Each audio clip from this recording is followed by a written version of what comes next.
Hey, what's up? It's Nathan Williams with Crazy Marketing. Now this video right here is a compilation of several videos that help make up the course that you're taking right now. Now to help you navigate through everything, I've provided timestamps down below in the description, so I recommend going, check out those timestamps, watching what's relevant to you. Let's get into it. In this section of the course, we will be discussing some advanced automation actions. We'll be talking about the wait until feature. We'll be talking about the if-else statements. We'll cover goals. We'll cover split tests, and we'll also cover Webhooks and Zapier, which is a third-party tool that connects you to like 750 other applications, and it can really add another level to your marketing automation. So in this video, we're going to discuss the wait until action. So let's head over to ActiveCampaign and check it out. So here I am in ActiveCampaign, and I'm looking at the main series that we had set up from a previous video. And we have used the wait function before, but we only did it for like basic wait, like wait 1 day, wait 15 minutes, wait 1 month, or whatever else. But there's also wait until functionality. So let me just hit the little plus icon here, hit wait, and you see until specific conditions are met. So if we select this option, it gives us the conditions editor where we can go ahead and select different conditions that we want met before moving the person onward. So for example, one wait until I typically use is wait until a certain day of the week or a certain time. So for example, if I'm creating an automation for a small business and they're trying to get leads to call them, I only send emails when that small business is open. It wouldn't make sense to send an email at 1 o'clock in the morning when the business is closed asking for the person to call them, because if they did decide to call at 1 in the morning, there wouldn't be anybody there to answer the phone. So we use the wait until statement to wait until business hours. So let's go ahead and set that up. We hit the select conditions. We can do date and time options right here. And they basically have two different categories. They can do it based off of contact's time zone or your time zone. And typically I recommend doing it based off of your time zone, so that way you know what is happening when. So I'm going to go ahead and select current day of the week for America, New York time zone, which is the time zone I'm in, is or is not. And then we can go ahead and select whether it's a weekday, weekend, or a specific day. And then of course we can add more conditions. So if we want it to be Sunday or maybe Monday, we could go ahead and select those options, hit save. So wait until current day of the week is Sunday or current day of the week is Monday. So when somebody enters this automation, they would receive email number 1 right away, then it would wait a day, then it would come down here to the next wait until feature, and it would wait until the day of the week is Sunday or Monday, and then it would go ahead and send email number 2. Now one thing to note is that when you're waiting for a current day of the week, it's going to send at like 12:05 in the morning of that current day. So if you want to wait till business hours, you need to add another wait until. So hit the little plus icon, wait, specific conditions are met. Go ahead, hit the date and time option, and we're looking for time, current time. I typically do is greater than or equal to, and then my business hour. So let's say 9 a.m. and date and time, current time is less than or equal to, say, 5 p.m. So now we're going to wait until current time is greater than or equal to 9 a.m. and current time is less than or equal to 5 p.m. So hit save. So now when somebody joins this automation, they'll receive email 1 right away, then they'll wait a day, then it's going to make sure that the day of the week is a Sunday or a Monday, then it's going to make sure that it's business hours, and then it's going to send email number 2. So that's one way you can go ahead and use the wait until feature. Now it really depends on how you want to configure your conditions, but I mean, sky's the limit. So another condition that you might want to apply is if certain tags are present or not. So if tag exists, purchase the vault, then we'll continue onward. If that tag does not exist, well then we're just going to wait there until it does. And if it never exists, then they'll never receive the next few emails. So that's the wait until action. There are many ways to go about using it. I just wanted to point it out to you so you know it exists and give you a few ideas on how you could apply it to your own automations. One thing I wanted to point out real quick is that you might not need to have two separate wait until actions. Like how I just showed you, I had it waiting until the day of the week was a Sunday or a Monday, and then I had another wait until action that was waiting until the time was between 9 a.m. and 5 p.m. But another way to do it is to combine both of those wait until actions into one action, which is what I have set up right here in the conditions editor. So we're waiting until the current day of the week is Sunday, or the current day of the week is Monday, and we are also waiting until the current time is greater than or equal to 9 a.m. and the current time is less than or equal to 5 p.m. So right here I'm essentially combining those two wait until actions into one wait until action. So there are multiple ways to skin the cat, and I just wanted to point out this other way real quick. Hey, I hope you're enjoying the training. Real quick, I have a special offer that I want to present to you where you can get a digital copy of my book as well as an audio copy. Plus, I'm giving away 20 pre-written emails that make your email writing a piece of cake. And finally, I have a 7-figure funnel. It's the first funnel that I built that generated over 7 figures for a small business, and it includes training on how to actually set up the funnel. If you're interested in that, plus several other bonuses, link in the description down below, or there'll be a link in the little box up above here. So if you're interested, check it out. Back to the training. In this video, we'll discuss the if-else action. So here I am inside of ActiveCampaign, and I'm looking at my main series automation, which again is just my general autoresponder series that sends helpful information, entertaining information to my subscribers, so that way I continue to build and maintain a relationship with them. Now let's say that email 3 right here happens to be like a soft offer for one of my products. We'll just go with the Sales Funnel Training Vault. So basically in email 3 here, I am showing people the Sales Funnel Training Vault and trying to get them interested in the vault. Now, one thing I might want to do is if the person has already purchased the vault, maybe I don't want to send them email number 3 because they've already purchased what I've wanted them to purchase. So it would be kind of redundant to advertise that to them again. So what I might want to do is have people that have purchased a vault skip email 3. And we can do that with an if-else action. So let's come up here right above email number 3, hit the little plus icon, and then we're under conditions and workflow, select if else. So select a condition, so if tag exists, purchase the vault, okay. So does the contact match the following conditions? Contact has tag purchase the vault. Now, I only want to send email number 3 here if they don't have the tag purchase the vault. So what I'm actually going to do is just drag this over here to the no option. And I'm going to move this action and all following actions. And I'm going to go ahead and select move to new wait position. Hit OK. So I basically just moved this whole flow over to the no side. So now I have to do something with these folks that do have the tag purchase the vault. So I'm going to click the little plus icon. And I'm going to select go to, so go to another action. And this feature is pretty cool. It allows you to essentially just move people to somewhere else in the automation. And I want to move them to receive email number 4 right here, which essentially skips email 3 because they don't need to see email 3.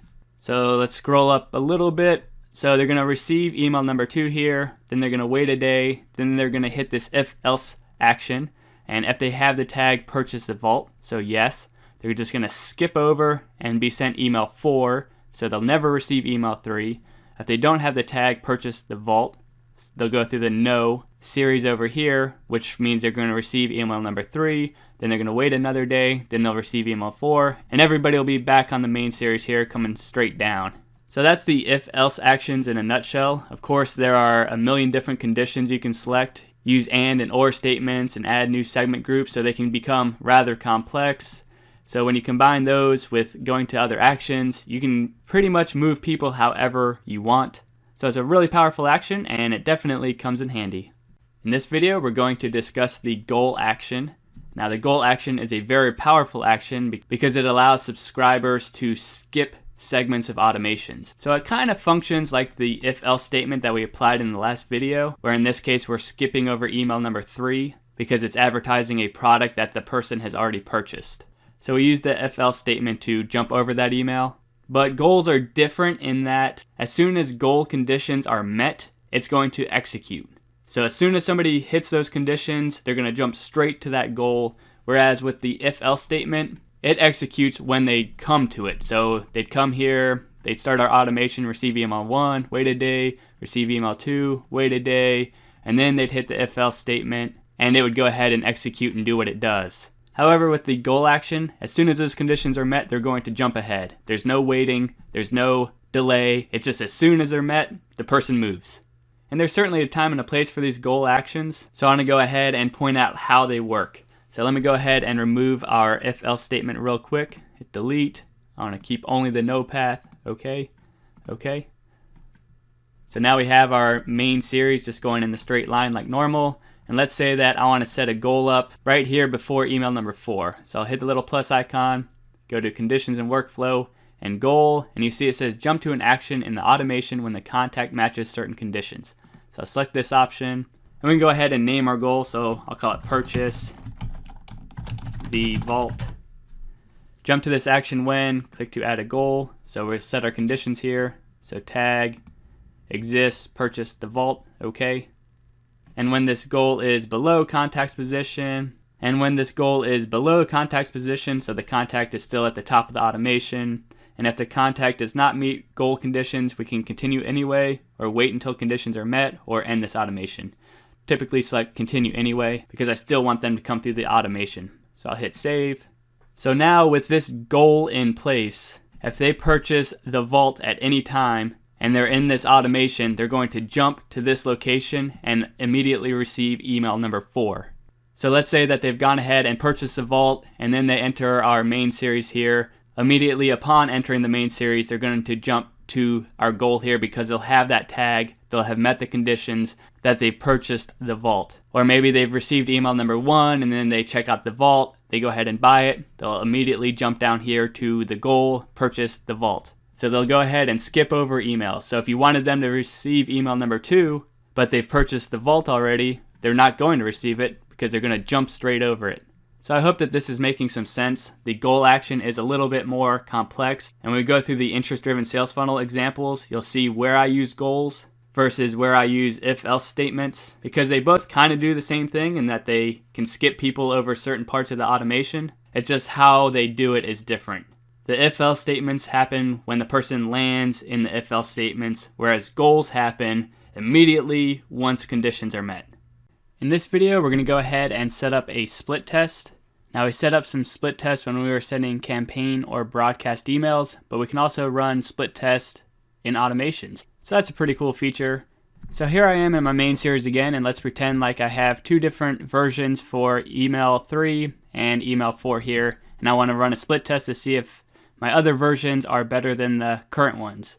So I'll come up here, I'll hit the little plus icon, and under conditions and workflow, you see the option for split.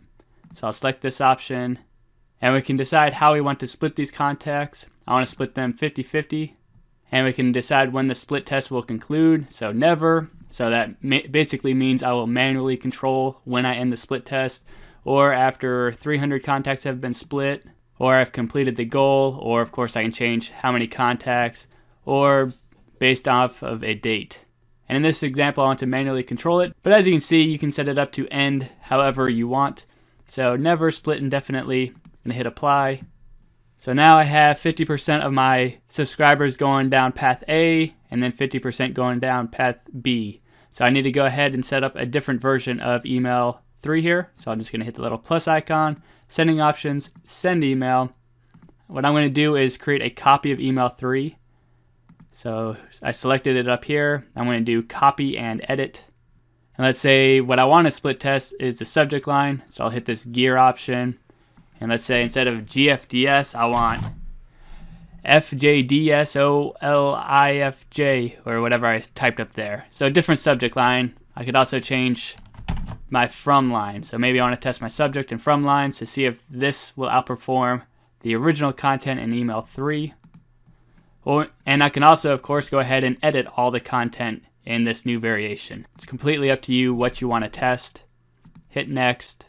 And I'm going to rename this email. So I have main series email 3. I'm going to call this version 2.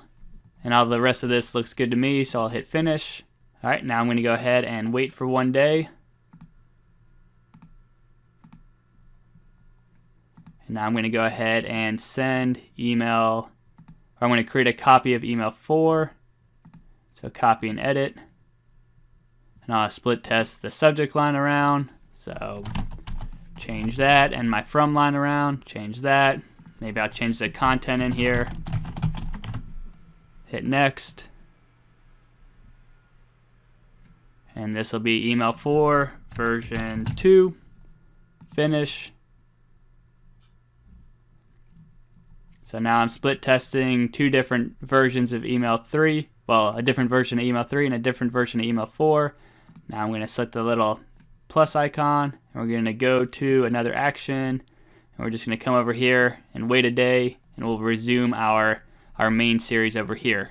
So then over time, as my subscribers come through my main series and they become evenly split amongst these 2 paths, I can then go into my report section and analyze how well the emails are doing and decide whether I want to keep the new variation or stick with the original copy. And we're going to cover reports in another section of this course, so I'm not going to get into it right now. But that is ultimately how you can go about setting up a split test within your automation. In this video, we are going to discuss webhooks and using those to connect to Zapier. So Zapier is available at zapier.com, and it is a tool that connects your apps and automates your workflows. So basically what it'll allow you to do is connect ActiveCampaign to over 750 other applications.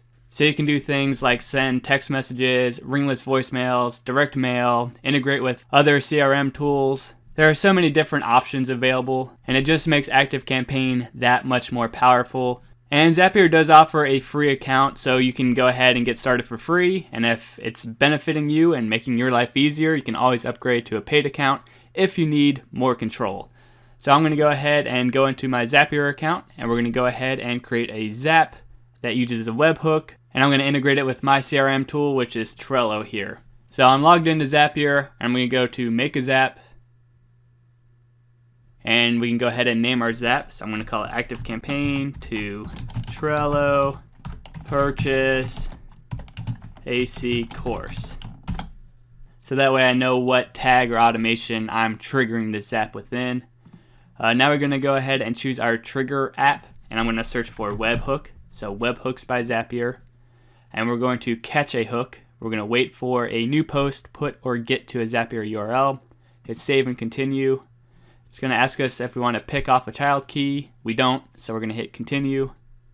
And it's going to give us this URL here, and we're going to go ahead and copy it to our clipboard and head over to ActiveCampaign. So here I am in the automation section of ActiveCampaign, and I want to add this webhook to my Purchase AC course automation. So I'm going to go ahead and pop this automation up. And I want this webhook to trigger as soon as somebody enters this automation. So I'm going to hit this little plus icon right here. And I'm going to go to Conditions and Workflow and Webhook. And we're going to paste in the URL that Zapier just gave to us. Hit save. So there we go. We've attached the webhook to our automation. Now one thing we need to do is go ahead and trigger this webhook. And we trigger it by sending someone through it. So I have to go to my contacts and add this tag to one of their profiles so it'll trigger the webhook. So let me pop up my contacts real quick, and I'll add it to my account right here. Just add tag, so I'm manually adding the tag, and that's going to trigger that automation, which is going to trigger the webhook. So let me come back over to the automation, hit refresh real quick. And we see that we have one person queued up now waiting for a day, which is the account that I just added to this automation. So they triggered the webhook here. We exited the automation, lead magnet AC checklist, and also this Purchase AC course email 1 has gone out, and now they're waiting here. So if I head back over to Zapier and I select OK, I did this, Zapier is going to look for any sort of information that's been posted to that webhook URL. And since we just triggered it, it should find some information. And as you see, it says test successful. So if you do not see test successful, it's likely because you did not trigger your webhook properly. And you have to go in and push somebody through your webhook, whether that's by adding a tag or setting up a goal so you get somebody to that webhook location so that way it can be triggered. Now we can go ahead and view our hook information so we can see the information that Zapier has received. So we have the tags that the individual has, which is Purchase ActiveCampaign course, their first name, email address, last name, and it includes all the fields within the profile like the phone number, organization name, There's no phone number on this account, so that's why that's empty, but if I was collecting phone numbers, then I would have that information. So everything looks good to me. I'm going to go ahead and hit continue. Now we need to go ahead and set up our action step, and I'm going to post this information into my CRM tool, which I'm using Trello. But as you see, this is where you can select over these 750 other applications. So if you want to send a text message, you can search for SMS, and you see there are different tools here for you to send text messages. If you want to send direct mail, a service that I've heard of is Lob. It allows you to send like postcards and everything to people. So if you want to give that personal touch, you could use a direct mailing application. There's different phone call services like Call Fire or Call Drip or Dial My Calls that can go ahead and call your subscribers or leads. And I mean, there's a ton of different applications. Like you could add people to your Google Calendar, to other CRM tools. You could do stuff with Twitter, Facebook. There's a whole bunch of different options. Again, I'm integrating with Trello here, so I'm going to select this option. And what I want to do is create a card. Scroll on down, save and continue. I already have my Trello account integrated with my Zapier account, but if I didn't, I'd hit connect new account and just walk through the steps right here. It's pretty self-explanatory, and you might not be using Trello, so I'm not going to go into too much detail on Trello. Just save and continue. I select what board. So it's really easy, just drop down menus, and we get to choose where we want people to go, what list we want them to wind up on. Just throw them on my Monday list. Here's the first variable we can go ahead and include, which is the name of the card I'm adding. So I could be like contact, hit the little plus icon here, and I'm going to select the first name right here. I could go ahead and set up my description. So this person joined the ActiveCampaign course. Send them an email. And I'll go ahead and drop in their contact information.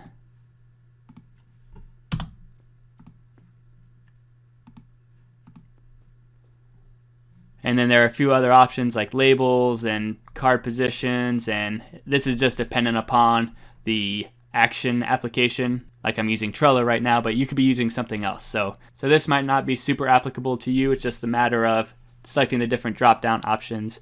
Hit continue. So now I can go ahead and test to make sure that my Zap is producing the results that I think that they should. So I'm going to hit create and continue, and it's going to go create a new card within Trello, and it says test successful. So I can log into my Trello account real quick and see if that new card appeared like I think it should. And here we go. We see the new card on my account. It says contact Nathan. If I click and open it, it says this person joined the ActiveCampaign course, send them an email, and then the contact information.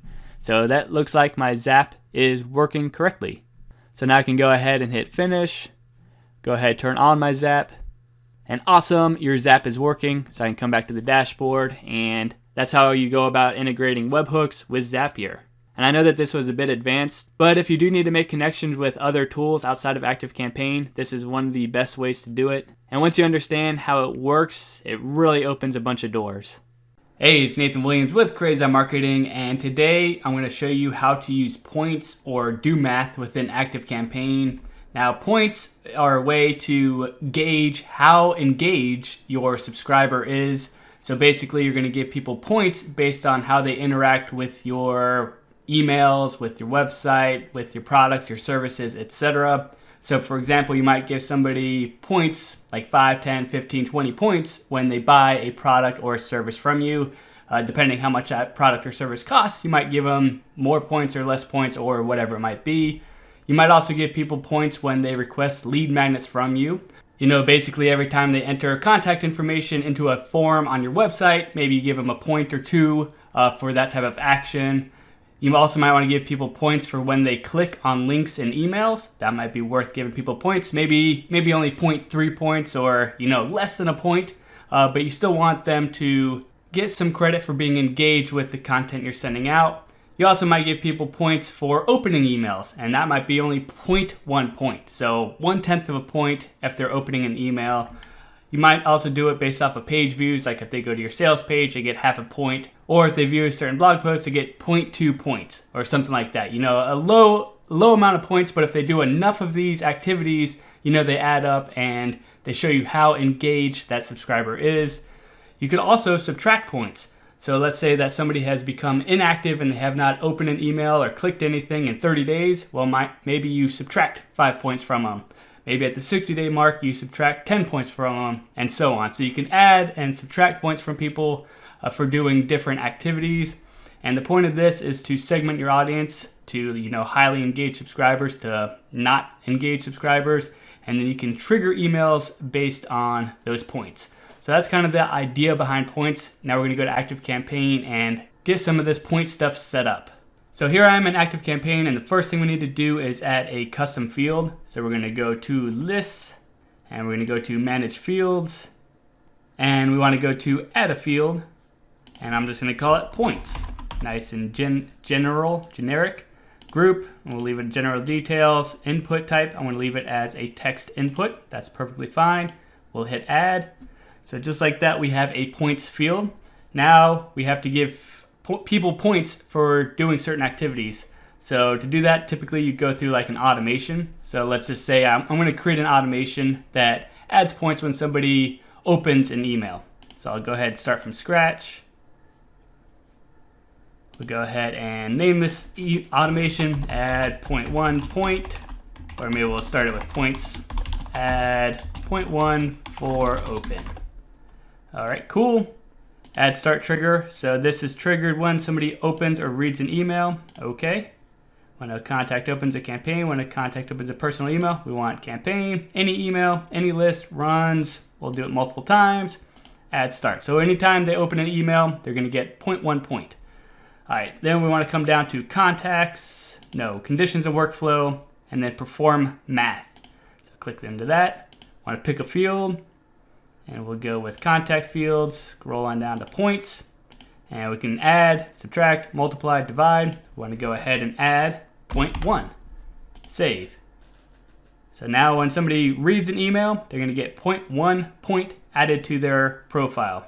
Make sure you turn that active. And then we can come back out to automations and set up automations for other activities. So if let's do click a link in an email. So if they click a link in an email, continue. Any email, any list, any link, we'll run it multiple times. Add start. And we'll go to conditions and workflow, perform math, pick a field. We'll go points. Point. I don't know why that search didn't work, but there we go. Points. Add 0.3, save.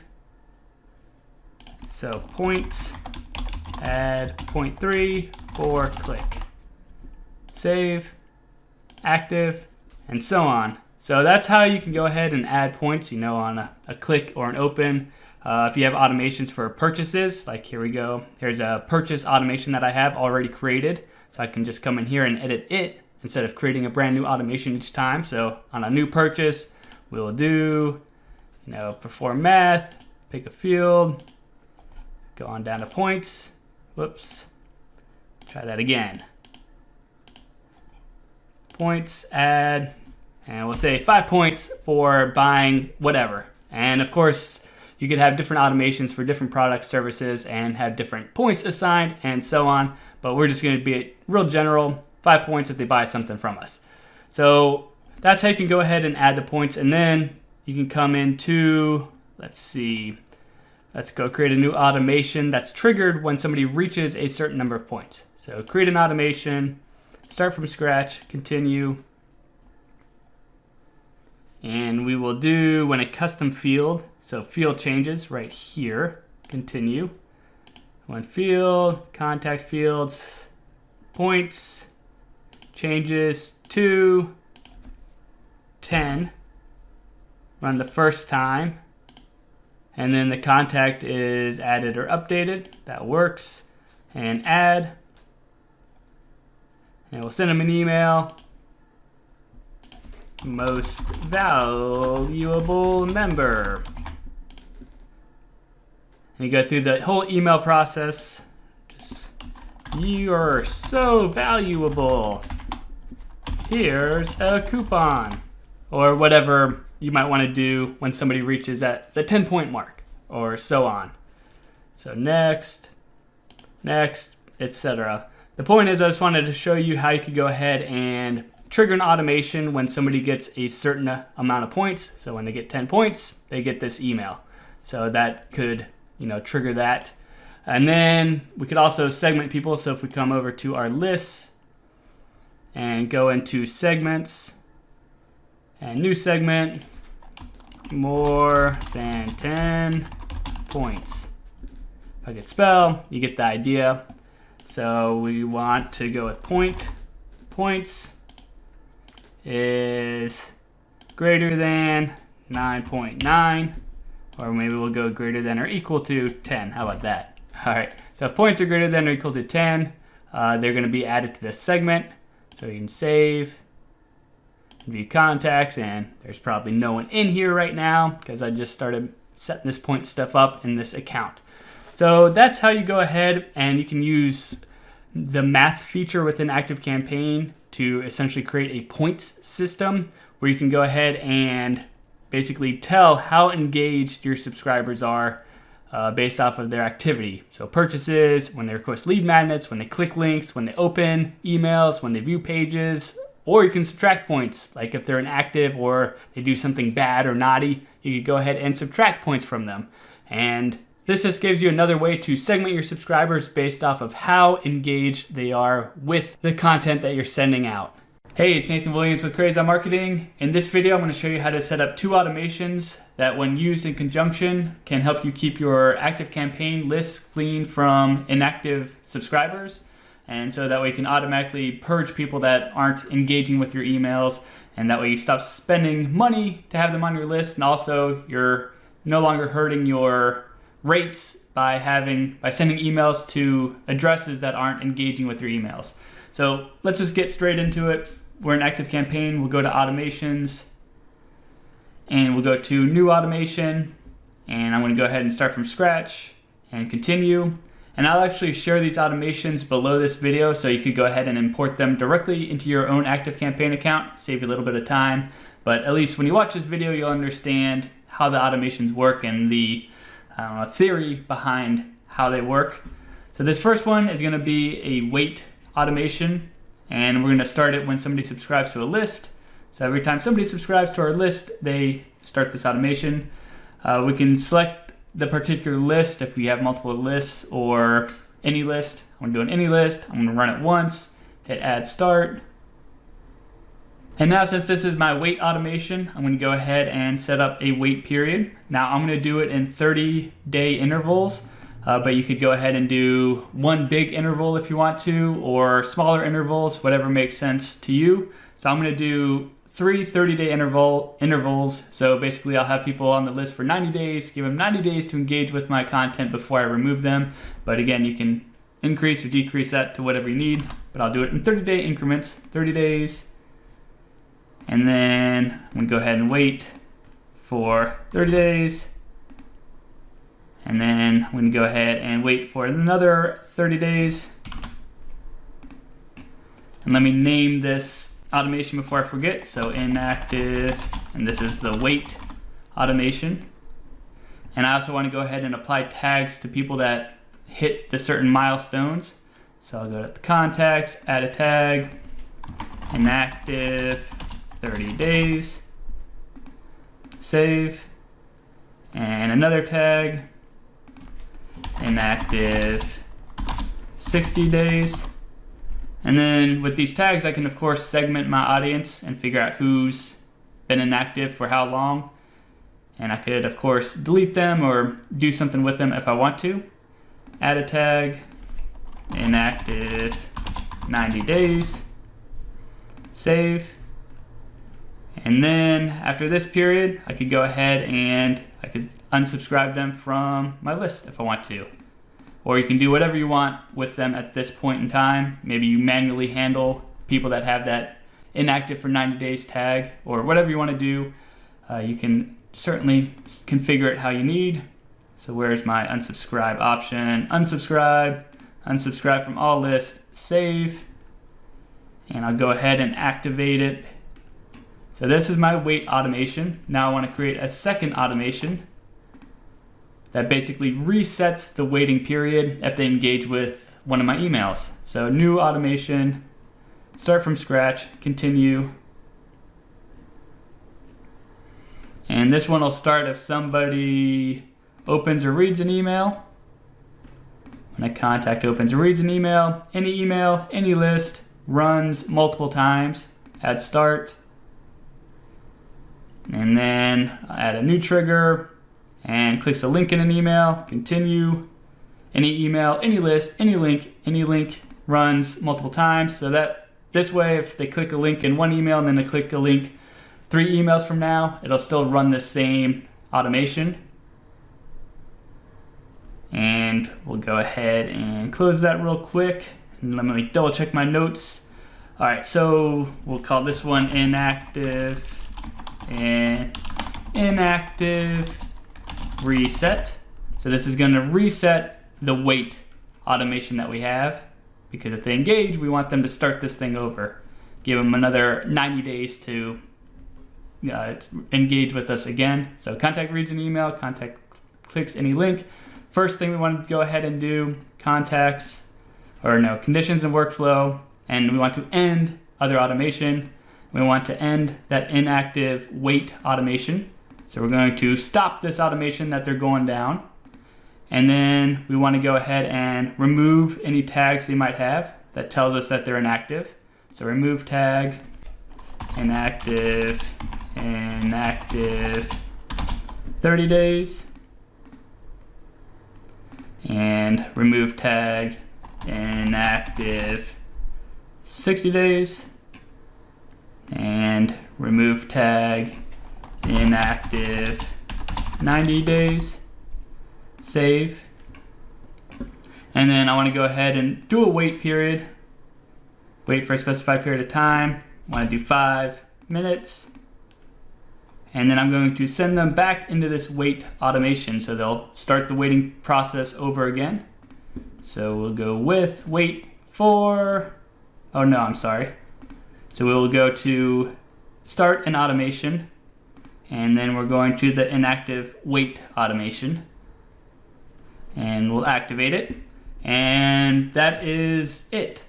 So let's go ahead and go over this one more time. So if the contact subscribes to any list, they're going to start this automation right here, which they're going to wait for 30 days, and then they'll get a tag for inactive 30 days, wait another 30 days, add tag inactive 60 days, wait 30 days, add tag inactive 90 days, and then after the 90-day period, I'd go ahead and unsubscribe them from all lists. Now along the way here, you could of course, send an email like, hey, I noticed you haven't opened or engaged with us for 30 days. Click here to stay subscribed, or we're going to delete you soon, or something to that effect. So you can definitely adapt this automation to suit your needs. I'm not sending in the emails. I'm just adding tags to people so I could sort them later on. So that's entirely up to you. And then of course, if the individual reads any emails or clicks on any links in any of the emails, it's going to trigger this automation right here, which is going to end the inactive wait automation. So end this one. And then we're going to remove any tags they might have had. So if they, on day 75, they clicked an email or opened an email, that would reset them in the whole wait period. So we'd want to remove that 30 days tag and the 60 days tag, because they're kind of starting fresh because they did do something. And then we'll just wait for 5 minutes just to give them time to get those tags removed and things of that nature. And then we'll start them back into the inactive wait automation. So then they'll start this thing over. And so that's really it for this video. I just wanted to show you how you can set up these 2 automations so they work together in order to automatically clean your list of inactive subscribers. Alrighty, so I hope you enjoyed the training. Now I have a quick special offer for you. So if you want a digital copy as well as an audio copy of my book here, as well as 20 pre-written emails to make your email copywriting a piece of cake. And I also have a 7-figure funnel. It's the first funnel that I built that generated over 7 figures of revenue for a small business. And the funnel includes a course on how to set it up and also how to actually sell that funnel to small businesses. So if you're interested in starting a digital marketing agency, that course and that funnel are an ideal option for you. And there's a bunch of other benefits and stuff, bonuses and stuff. Anyway, link in the description down below, or there's going to be a little button probably up here in the video if you're interested in checking it out. Yeah, just check it out if you're interested. And other than that, I hope you have a great rest of the day.